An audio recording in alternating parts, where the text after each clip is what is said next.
नमस्कार। जीवन में अक्षय कुछ भी नहीं है। प्राकृतिक संसाधनों का दोहन या इस्तेमाल हम जिस गति से कर रहे हैं उसे देख कर लगता है कि आने वाली पीढ़ियां और सभ्यताएं इन सब का उपयोग और उपभोग उस तरह से नहीं कर पाएंगी जिस तरह से आप और हम कर रहे हैं। जीवन के लिए सबसे ज़रूरी है ऊर्जा, और ऊर्जा का इस्तेमाल डे टू डे लाइफ में ही नहीं बल्कि पल पल हो रहा है। यानी कि ख़ास तौर से हम मोबाइल का ही उदाहरण लें तो 24 घंटे हमारे साथ रहता है, एनर्जी कंजम्पशन करता है, इसे रिचार्ज करना पड़ता है। ऊर्जा के क्राइसिस को देखते हुए new and renewable energy department की शुरुआत की गई, जिसके तहत माननीय प्रधानमंत्री श्री नरेंद्र मोदी जी ने अनेक योजनाओं की शुरुआत की है। दूरदर्शन में आज हम चर्चा कर रहे हैं PM's vision for new and renewable energy. हमारे साथ सब्जेक्ट एक्सपर्ट्स मौजूद हैं। हम स्वागत करते हैं श्री सुमित माथुर जी का। सुमित माथुर जी जनरल मैनेजर हैं Rajasthan renewable energy corporation limited. Sir, आपका बहुत बहुत स्वागत है। साथ में है श्री महेंद्र बैरवा जी। महेंद्र कुमार बैरवा जी चीफ इंजीनियर और एडवाइज़र हैं directorate of local bodies Jaipur में, और साथ में नगर निगम कोटा में भी कार्यरत हैं। आपका भी बहुत बहुत स्वागत है। सुनीत जी, आपसे शुरुआत करते हैं। एनर्जी फॉर एवर, माननीय प्रधानमंत्री जी हमेशा कहते हैं कि एक्सेसिबल होनी चाहिए एनर्जी, अवेलेबल होनी चाहिए और लो कॉस्ट पे होनी चाहिए। तो किस तरह से इस सूत्र को हम साध सकते हैं with the help of energy conservation and by utilising renewable energy resources? Puneet ji, आपने बहुत आज के प्रासंगिक प्रश्न को आपने पूछा है, और वो वाकई ये प्रासंगिक प्रश्न बहुत ही आज की तारीख में महत्वपूर्ण है, क्योंकि ऊर्जा का उपभोग जो है बेसिकली वो आजकल देश की उन्नति या विकास में सबसे बड़ा एक स्केल माना जाता है। और दूसरा सच उसके साथ ये भी है कि ऊर्जा का उपभोग हम बढ़ाते हैं तो हमारे प्राकृतिक जो स्रोत हैं, संसाधन हैं, वो भी जल्दी उसमें ख़त्म होते हैं। क्योंकि आज की तारीख में जो भी बिजली चूँकि एक मुख्य रूप से अपना बड़ा ऊर्जा का बहुत महत्वपूर्ण स्रोत है, उसी के माध्यम से हम उसको अधिक से अधिक कार्य क्रियाकलापों को हमारे परिणाम देते हैं। और इसके साथ चूँकि थर्मल एनर्जी बनाने में, इलेक्ट्रिसिटी बनाने में अधिकतर कोयला या हमारे जो प्राकृतिक संसाधन में जो नीचे फ्यूल वगैरह अवेलेबल हैं, उन्हीं का हम उपभोग करते हैं। चूँकि वो प्राकृतिक संसाधन हमारे बड़े लिमिटेड पीरियड के लिए हैं, वो ऐसा नहीं है कि उनको चूँकि प्रोसेस होने में, उनके बनने में या उनके प्राकृतिक रूप से बनने में मैं कहूँ तो वो बहुत समय लगता है, सदियाँ लग जाती हैं। लेकिन आज स्थिति विपरीत है कि हम उनकी बनने की रेट से हम उनको डबल रेट से हम उसको निकाल रहे हैं, हम दोहन कर रहे हैं उसका। तो कहीं ना कहीं हमें ये सोचने को मजबूर होना पड़ेगा कि हम इसका उपभोग इस तरीके से करें कि हम इसका लंबे समय तक उपयोग कर पाएँ। ये एक इसमें मुख्य बात है। लंबे समय तक उपयोग करने का मतलब ये है कि हम बेसिकली एनर्जी को बचाने की कोशिश करें। जो एनर्जी उससे हम उपभोग कर रहे हैं, थर्मल एनर्जी को, उसको हम लंबे समय तक उपभोग करें।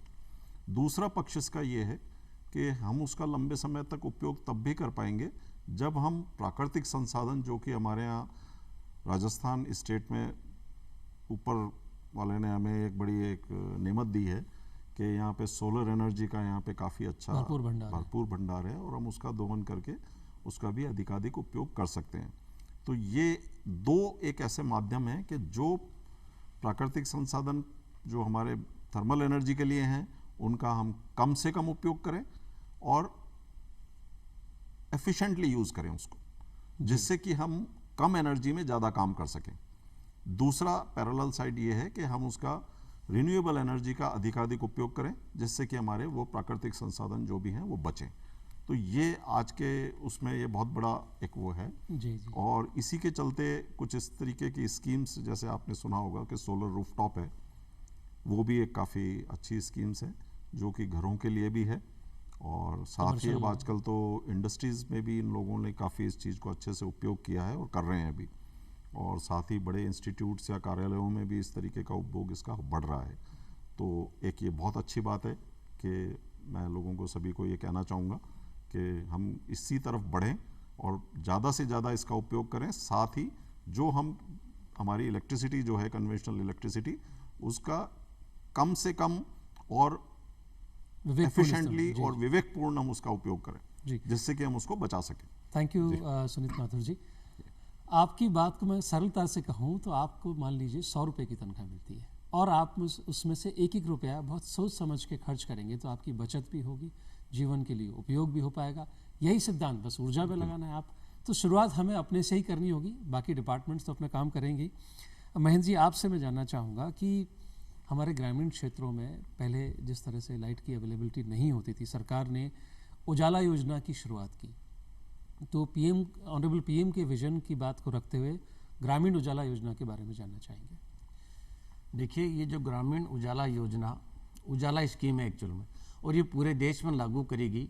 माननीय प्रधानमंत्री जी ने इसको जनवरी 2015 में इसको लॉन्च किया और इसका एक मुख्य उद्देश्य ये है कि सभी को बिजली की व्यवस्था उपलब्ध कराई जाए। आज हम देखते हैं, चाहे ग्रामीण परिवेश के लोग हो चाहे शहरी परिवेश के लोग हो, कोई भी बिना बिजली रह नहीं सकता। और आज एक जो इंडिपेंडेंस के टाइम हम देखें, आज़ादी के समय, एक जो हमारी बेसिक रिक्वायरमेंट थी, सरकार भी जिस पर ध्यान देती थी, वो थी रोटी, कपड़ा और मकान। आज हम उससे एक स्टेप आगे हैं। आज बिजली के बिना कोई रह नहीं सकता। बिजली हमारा आरामदायक जीवन का एक इम्पोर्टेंट पार्ट है, वो ज़रूरी है। आज यदि 1 घंटे भी लाइट चले जाती है तो हम रह नहीं सकते। तो ये बिजली की व्यवस्था कैसे की जाए? जो हमारा पर कैपिटा जो कंजम्पशन है वो दिनों दिन बढ़ रहा है।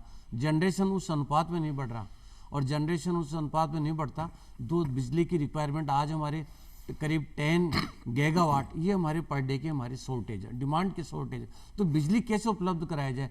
और एक बिजली उपलब्ध कराने के लिए हमें जनरेटिंग प्लांट एस्टेब्लिश करने पड़ते हैं। जनरेटिंग प्लांट किसी को एस्टेब्लिश करेंगे आप, थर्मल को, मेनली थर्मल को किया जाता है, तो वो करीब 7-8 साल लगता है। तो 7-8 साल तक व्यवस्था कैसे हो, या तो पावर कट हो। तो इसलिए हमारे प्रधानमंत्री जी ने एक स्कीम लागू करी। उन्होंने कहा कि एनर्जी सेविंग के जो एनर्जी इफिशिएंट बल्ब्स है ये प्रोवाइड कराए जाएँ। ये उजाला स्कीम में उन्होंने इसकी व्यवस्था करी। बहुत ही मिनिमम रेट पर आम आदमी को, आम पब्लिक को उपलब्ध कराए गए और पूरे देश के अंदर ये योजना लागू करीब 37 करोड़ बल्ब से ये इतने बल्ब डिस्ट्रीब्यूट किए जा चुके, घरों में लगाए जा चुके। तो उससे क्या है कि जो पहले जो 100 वाट के बल्ब, 40 वाट की जो ट्यूबलाइट लाइटें, 60 वाट के बल्ब लगाते थे, अब उससे ये आप ये 9 वाट पर के बल्ब पे आ गए और उजाला उतना ही होता है। हाँ, तो उससे उजाला भी आपका बढ़ रहा है, आपकी रिक्वायरमेंट पूरी हो रही है और आपका कंजम्पशन कम हो रहा है। जब कंजम्पशन कम हो रहा है तो आपके जो जनरेशन, जो आप जनरेट करते हो बिजली, उसमें सेविंग हो रही है। तो वो सेविंग दूसरी जगह यूटिलाइज हो रही है। ये इसका मुख्य उद्देश्य है। ऊर्जा बचत भी इसमें है और इसका जो एनर्जी सेविंग है ये दूसरी जगह यूटिलाइज हो रही है। तो ये नॉमिनल कॉस्ट पर सबको नॉमिनल कॉस्ट पर। तो ये ग्रामीण क्षेत्र में है या ये सभी क्षेत्रों में, सभी क्षेत्रों में 37.69 crore bulbs has been distributed all over India, पूरे देश में लागू किया गया। जी। और इसको लेने पाने की क्या मैकेनिज्म रहती है? नहीं, इसको ये बिल्कुल कंसेशन रेट पर एक में गवर्नमेंट ने एक जो नोडल एजेंसी इसके लिए अपॉइंट करी है, energy efficiency services limited, ESL के थ्रू, और जो डिस्कॉम कंपनीज है उनके थ्रू बल्ब दिए गए। जी, बल्ब दिए गए। उसके अलावा फैंस की व्यवस्था की गई, एनर्जी एफिशिएंट फैंस भी दिए गए और ये एयर कंडीशनर्स भी इनको दिए गए। वंडरफुल। ट्यूब लाइटें दी गई। तो ये क्या, हाँ जी। तो एक आपने बहुत महत्वपूर्ण बात कही कि आपने 60 वाट, 40 वाट या 100 वाट का जहाँ कंजम्पशन हो रहा था, एक आपको एक पर्टिकुलर ल्यूमिनेंस कहें या उजाले के लिए आपको जितनी रोशनी की आवश्यकता पड़ रही थी, वो रोशनी आपको 9 वाट के कंजम्पशन में ही मिल रही है। तो हम इनडायरेक्टली करें तो आपने 1/10 कंजम्पशन पर या उससे भी ज़्यादा कम कंजम्पशन पे काम कर लिया। तो उससे हमारे जो एनर्जी सरप्लस हुई ना, वो दूसरी जगह काम आ गई। अब आज हमें पावर कट करने की जरूरत नहीं है। यदि हम आम पब्लिक की रिक्वायरमेंट को मीट आउट करें तो we have to establish some more generating station. Generating station 7 साल से पहले वो कंप्लीट नहीं हो सकता। ये ज़्यादा आसान है कि आप अगर बचत में, ऊर्जा की बचत में अपना योगदान देंगे तो निश्चित तौर पर हम जो क्राइसिस है उसको बेहतर तरीके से हैंडल कर पाएंगे और आत्मनिर्भरता की तरफ, एनर्जी इंडिपेंडेंस की तरफ हम बढ़ पाएंगे। अब अगली सवाल की तरफ बढ़ते हैं आपके सुनीत जी। कुसुम योजना के विषय में काफ़ी चर्चा रही है, उसके विषय में जानना चाहेंगे। जी, मैं इसमें थोड़ा सा एक बार आपको बता दूं कि कुसुम में बेसिकली स्कीम में 3 कंपोनेंट होते हैं। पहला एक कंपोनेंट है A, सेकंड है B और तीसरा है C। तो अभी राजस्थान अक्षय ऊर्जा निगम ने कुसुम ए कंपोनेंट को हम लोगों ने इम्प्लीमेंट किया और ये वाकई मतलब एक बहुत ही अच्छी योजना है, जिसके अंतर्गत जो प्रावधान है वो ये है कि ऐसे किसान जिनकी ज़मीन अगर बंजर है या अनुपयोगी है, वो किसी भी तरीके से उसका यूज़ नहीं कर पा रहा है या खेती वहाँ पे नहीं हो रही है, तो वहाँ पे ऐसी लैंड जो 33 केवी ग्रिड सब स्टेशंस के जो डिस्कॉम्स के हैं उनके 5 किलोमीटर की परिधि में अगर वो है तो वहाँ से वो अपना प्लांट वहाँ लगा के और बिजली जो है ग्रिड सोलर को प्लांट का सप्लाई कर सकते एस्टेब्लिशमेंट हैं। नॉन जी हाँ, प्रोडक्टिव जी लैंड के लिए। जी जी जी। ठीक। तो इससे दो फायदे हैं बेसिकली कि ऐसे किसानों को अपना कुछ एक इनकम का सोर्स होगा। जी जी। दूसरा ये है कि जो डिस्कॉम के पॉइंट ऑफ व्यू से है, वितरण कंपनियों के पॉइंट ऑफ व्यू से है, वो ये है कि वहाँ बिजली अगर सीधी उनको खेत से वो लोग बना के दे रहे हैं तो उसके लॉसेस बहुत कम होते हैं डिस्ट्रीब्यूशन के। तो ये दोनों के लिए विन विन सिचुएशन है। ये ए कंपोनेंट हम लोग अभी इसको लगा रहे हैं, जिसके अंदर इन्होंने ये प्रावधान किए हैं कि भाई 0.5 मेगावाट से लेके 2 मेगावाट तक की कैपेसिटी का प्लांट वो अपने लैंड पे लगा सकते हैं और इसमें ग्रिड सब स्टेशन को उनको बिजली सप्लाई करनी होगी। तो हालांकि इसमें अभी राजस्थान काफ़ी आगे स्थिति में है, हालांकि वो स्थिति बहुत ज़्यादा अच्छी नहीं है, लेकिन फिर भी और स्टेट्स के कंपैरिजन में यहाँ काम काफ़ी ज़्यादा हुआ है। तो अभी करीब 30 प्लांट्स इस तरीके के अभी तक यहाँ पे लग चुके हैं, करीब 38 मेगावाट के। तो काफ़ी, हालांकि अभी इसमें कुछ जो प्रैक्टिकल समस्याएं भी आती हैं वो सब अभी दूर करी जा रही हैं धीरे धीरे, क्योंकि लोगों को थोड़ा सा इंटरेस्ट रहता है कि कॉस्ट भी इसकी काफ़ी हाई होती है। बट वो ये है कि लोग बहुत प्रयास कर रहे हैं और जल्दी वो इस चीज़ को करेंगे। बी कंपोनेंट जो होता है वो स्टैंड अलोन सोलर पंप्स का होता है, जो स्टेट गवर्नमेंट में हमारे यहाँ ये हॉर्टिकल्चर डिपार्टमेंट जो है इसको डील कर रहा है।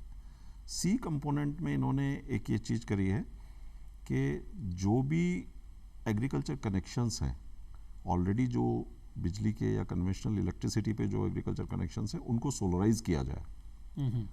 तो it is a big means saving of energy. अगर हम उनको सोलराइज करते हैं तो उस पर हमें काफ़ी बेनिफिट है। तो एक तो उसका किसान का ये एडवांटेज रहेगा कि वो डे टाइम में उसको यूज़ कर सकता है, क्योंकि सन जो अवेलेबल है, सूर्य जो सौर ऊर्जा जो उपलब्ध है वो हमारी दिन में उपलब्ध रहती है और वो दिन में पूरे टाइम में खेती में उसको यूज़ कर सकता है, जिससे कि वो रात वाली जो समस्या होती है, क्योंकि आपने सुना होगा कि रात को अगर सप्लाई होती या अगर कहीं इस तरीके का वो पावर शेडिंग चल रहा है तो उसमें शेड्यूल में कहीं अगर वो रात में उनका वो देते हैं तो उस केस में फिर वो उनको भी परेशानी होती है। तो डे टाइम में उनको इलेक्ट्रिसिटी उपलब्ध हो जाना ये एक बहुत बड़ी एक उनके लिए सहूलियत है। तो इस तरीके से ये तीनों जो तो ग्रामीण क्षेत्र में एक बड़ा रेवोल्यूशनरी स्टेप है ये कि ग्रामीण क्षेत्र में जहाँ पावर की अवेलेबिलिटी या लिमिटेड टाइम में ही अवेलेबिलिटी होने का जो एक कंस्ट्रेंट था, जिसके कारण उनको काम करने में, खेतों में काम करने में दिक्कत होती थी, उसके लिए एक उचित समाधान निकल के आया है। और हम देखते भी हैं जब कभी हाईवे पे जाते हैं तो किस प्रकार से पंपिंग के लिए सोलर सिस्टम्स लगने लगे हैं और उसको इफेक्टिव यूज़ भी हो रहा है। न केवल यही है कि वो एक बार लग गया और फिर मेंटेनेंस नहीं हो रही, ऐसा नहीं है, लगातार उसका इस्तेमाल भी किया जा रहा है। महेंद्र जी, आपकी तरफ आता हूँ मैं। ये तो बात रही ग्रामीण क्षेत्र के में दो योजनाओं के बारे में। घरों में और ऑर्गेनाइजेशंस में किस प्रकार से एनर्जी कंजर्वेशन किया जा सकता है, क्या स्कीम्स हैं? देखो, घरों में एनर्जी कंजर्वेशन के लिए एक तो हम ये चाहते हैं कि एनर्जी से जो कंजर्वेशन है, एनर्जी कंजर्वेशन का मतलब ये नहीं है कि हम हमारी आवश्यकताओं की पूर्ति में कोई कटौती करें। हम ये चाहते हैं वेस्टेज को अवॉइड करें, वेस्टेज को अवॉइड करें। जो हमारी जो रिक्वायरमेंट है, रिक्वायरमेंट को कम कंजम्पशन के इक्विपमेंट से फुलफिल करें। This is called energy conservation. Energy conservation जो आप ये एग्जांपल लीजिए, घर के अंदर हमारे किसी रूम के अंदर 2 ट्यूबलाइट लगी हुई है और 2 ट्यूबलाइट्स को हम देखते हैं सफिशिएंट है, तो 2 ट्यूबलाइट 40-40 वाट की 2 ट्यूबलाइटें हैं, ये आपका 100 वाट का कंजम्पशन लेती है। और यदि आप उस लाइटिंग लेवल से कन्वेंस है तो उन 2 ट्यूबलाइट को आप एलईडी की जो ट्यूबलाइट्स आती है उससे रिप्लेस करें।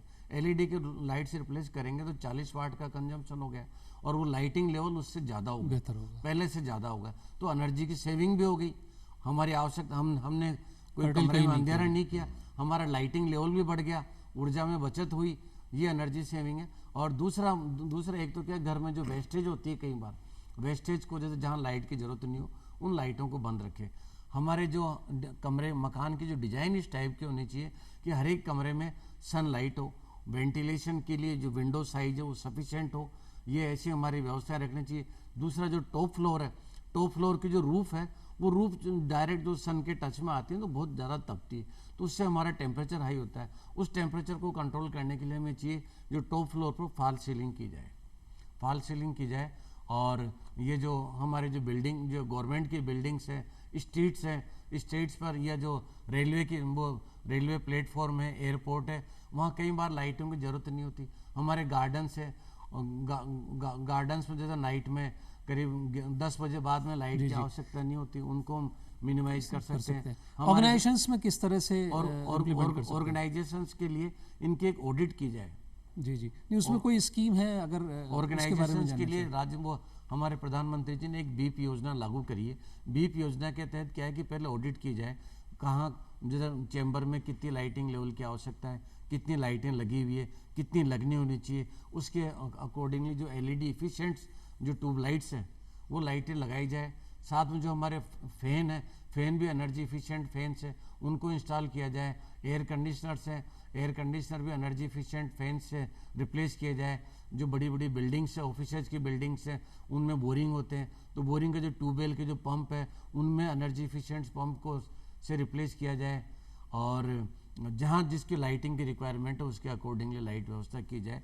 डेफिनेटली एनर्जी सेविंग होगी। रेलवे प्लेटफॉर्म पर हम देखते हैं जब ट्रेन नहीं आती उस समय लाइट की आवश्यकता नहीं है, उस समय लाइटें डिम रखी जाए। एयरपोर्ट के जो यार्ड है ज़रूरत नहीं हो डिम करें।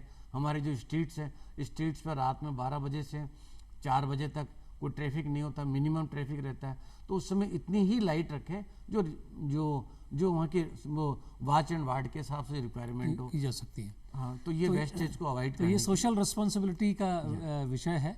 ऑर्गेनाइजेशन में जो आपने स्कीम का नाम बताया, बीप स्कीम का नाम बताया, बीप के तहत एनर्जी ऑडिट की जा सकती है और फिर उसका सदुपयोग किया जा सकता है। मथुर जी आपकी तरफ आता हूँ मैं।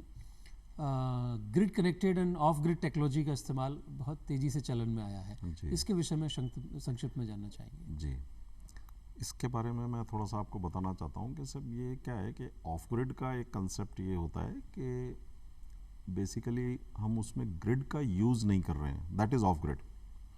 ग्रिड का यूज़ हम यूँ नहीं कर रहे हैं कि डे टाइम में जब सोलर एनर्जी अवेलेबल होती है तो उस समय हम उसको किसी बैटरी स्टोरेज के सिस्टम से हम उस बैटरी में एनर्जी को स्टोर कर लें, बैकअप कर लें, रात को हम वो चीज़ यूटिलाइज़ कर सकते हैं। तो जैसे ग्रामीण एरिया में हम ये मानते हैं कि चूँकि कई बार सप्लाई की सिचुएशन इस तरीके की हो जाती है तो वहाँ पे चूँकि ग्रिड्स में उसका एक इशू ये रहता है कि भाई कई बार सप्लाई नहीं होने की वजह से तो लाइट्स में वहाँ पे ऐसे एरियाज़ में वो लोग ऑफ ग्रिड सिस्टम्स यूज़ कर सकते हैं। वो उसमें आजकल बैटरीज़ के साथ में अपने लाइट्स, चूँकि आजकल अब LEDs आ गई हैं तो they are consuming very less power. इसके अलावा कुछ इस तरीके के एफिशिएंट फैंस भी आ गए हैं आजकल, उन्हीं के साथ में मोबाइल चार्जर्स की फैसिलिटी भी होती है। तो आजकल ये सभी चीज़ें भी ग्रामीण एरिया में रिक्वायर्ड होती हैं और उसके साथ में हम ऑफ ग्रिड सिस्टम उसका यूज़ कर सकते हैं। तो ये तो एक वहाँ के लिए यूज़ हो गया। शहरों की हम बात करते हैं तो सोलर रूफटॉप का आपने आजकल सुना होगा कि काफ़ी यहाँ पे इस चीज़ में हम लोग आगे हैं और गुजरात के बाद में हम लोग सेकंड भी आर इन राजस्थान। अभी तक करीब 777 मेगावाट सिस्टम के कैपेसिटी के सिस्टम सब तक लगा चुके हैं सोलर रूफटॉप सिस्टम्स। तो घरों में ये लगने की वजह से क्या है कि बिलों में उनके यहाँ काफ़ी इलेक्ट्रिसिटी का जो कंजम्पशन है, कन्वेंशनल इलेक्ट्रिसिटी का, वो काफ़ी रिड्यूस हुआ है। तो ये हम मानते हैं कि बहुत बड़ा अचीवमेंट है, बिकॉज जो कन्वेंशनल इलेक्ट्रिसिटी है, जैसा कि मैंने आपको शुरू में भी बताया था कि हमें दो चीज़ों पे काम करना है। बेसिकली जो कन्वेंशनल इलेक्ट्रिसिटी है उसको बचाना है, to use the resources for a longer period. Second ये है कि हमें रिन्यूएबल एनर्जी के सोर्सेज को उपयोग ज़्यादा से ज़्यादा करना है, बिकॉज वो हमारे पास में उपलब्ध है। तो ये दो चीज़ों पे हमें काम करना होगा और इसकी हमें रोज़मर्रा की आदत में हमें डालना होगा। बिना उसके हम ये चीज़ें अचीव नहीं कर पाएंगे। और दूसरा सबसे बड़ा सिस्टम, चूंकि अब ये तो बात हो गई ऑफ ग्रिड और रूफटॉप की, कि अगर हम इसको चीज़ों को यूज़ नहीं करते हैं इस तरीके से, या हम इस हैबिट से या इस मेंटलिटी से हम आगे मूव नहीं करते हैं, तो हमें एक दूसरा डर जो आज की तारीख में है कि वो CO2 एमिशंस वाला, आजकल आपने क्लाइमेट चेंज वाला जो एक कंसर्न है, वो दैट इज़ मोस्ट इम्पॉर्टेंट। वो हमें अगर ध्यान रखना है तो हमें इन दो चीज़ों पे बहुत काम करने की ज़रूरत है। चली बात पर मैं जानना चाहूँगा कि जी। क्या जो डोमेस्टिक रूफटॉप्स हैं, जी, छोटी बिल्डिंग्स हैं या छोटे अपार्टमेंट्स हैं, उनमें किस तरह से इसकी वायबिलिटी आप देखते हैं कि जिससे लोग उसकी तरफ प्रेरित हों? देखिए, इनमें ये बात सही है भी, वर्तमान में इस तरीके का कुछ ऐसा प्रोविजंस अभी नहीं है। हालांकि चूंकि स्पेस की रेस्ट्रिक्शंस होते हैं, तो नेचुरली वो पैनल्स लगाने का या इंस्टॉल करने का वहाँ पे अगर वो नहीं है तो मतलब उसमें लिमिटेशन है। पर इस तरह की कोई स्कीम है जिसमें अगर कोई आगे आना चाहता है तो उसे लाभ मिल सकता है? हाँ, नहीं, आने का ये है बेसिकली कि अगर किसी के पास में नीचे स्पेस होता है, जैसे जनरली कोई लोग क्या कर रहे हैं आजकल, बड़े जो फ्लैट्स वगैरह में होता है, तो जैसे जो कॉमन एरियाज हैं उनकी लाइटिंग को they are moving to the renewable energy. तो उससे एक एडवांटेज ये है कि चूंकि जो कॉमन प्लेसेस की लाइटिंग्स है वो भी काफ़ी कंज्यूम करती है, जैसे ऑल ओवर द नाइट वो सारे सिस्टम चलती है, पार्किंग फैसिलिटीज़ में उनको देना होता है, तो वो सारे जो लाइटिंग के सिस्टम्स हैं वो उस पर रिन्यूएबल पर रन कर रहे हैं। तो अभी उसमें ये है। बाकी अदरवाइज आगे पैनल्स का कुछ इस तरीके के लोग कंस्ट्रक्शन में भी हैं कि जैसा बाहर के विंडोज़ पे हम पैनल्स यूज़ करें, उनको as a door, window doors हम लोग उसको यूज़ करें, स्लाइडर्स को, उस तरीके का हम कर सकते हैं। या हम बाहर अगर कहीं शेड्स हमारे हैं उसके ऊपर हम पैनल लगा सकते हैं। इस तरीके के लोग आजकल अब नए इनमें फ्लैट कल्चर में, चूंकि ये थोड़ी सी लिमिटेशन है, इसलिए ये काफ़ी चीज़ें लोग बाग उपयोग करना शुरू कर रहे हैं इस तरीके का। तो ये एक बहुत बड़ा वो यूज़ जी। हाल ही में पिछले सालों में हम देख रहे हैं कि किस प्रकार भारतवर्ष में इलेक्ट्रिकल व्हीकल्स का प्रोडक्शन शुरू हुआ है और सोसाइटी उसे धीरे धीरे अडॉप्ट कर रही है, इंडस्ट्रीज उस तरफ आगे बढ़ रही है। महेंद्र जी, आपसे जानना चाहेंगे कि ये ई मोबिलिटी की सस्टेनेबिलिटी इंडिया में आप किस तरह से देखते हैं?